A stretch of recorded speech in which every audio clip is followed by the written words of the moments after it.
सुभागी, अब चाहे वह मुझे मारे या निकाले, पर रहूंगी उसी के घर। कहां कहां तहली को छुपाएगा, कभी तो मेरे हाथ लगेगी। मेरे ही कारण इस पर यह विपत्ति पड़ी है।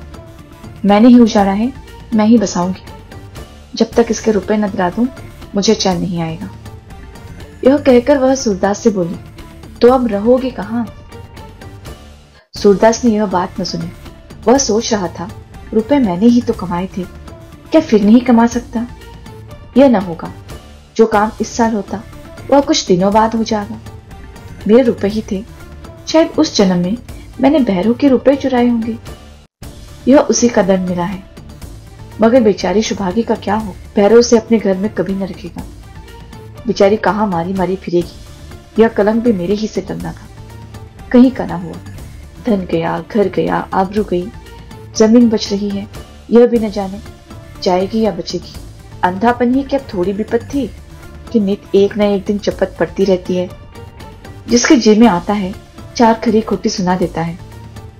इन दुखजनक विचारों से मरमाहत सा होकर वह रोने लगा। सुभागी जगदर के साथ भैरव के घर की ओर चली गई और सूरदास अकेला बैठा रो रहा था। सहसा वह चौंक पड़ा। किसी ओर से आवाज आई, तुम खेल में रोते हो? मिठुआ घिसू के घर से रोता चला आ रहा था। शायद घिसू ने मारा था। इस पर घिसू उसे चिढ़ा रहा था। खेल में रोते हो?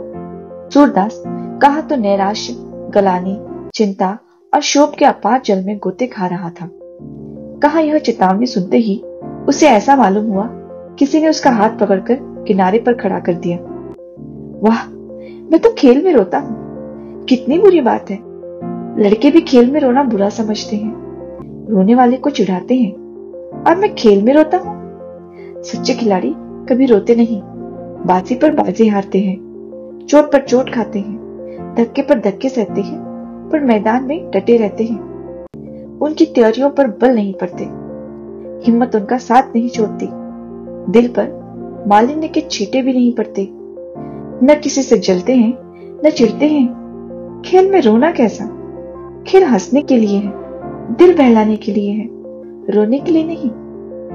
सूरदास उठ खड़ा हुआ और विजय गर्व की तरंग में राख के ढेर को दोनों हाथों से उड़ाने लगा।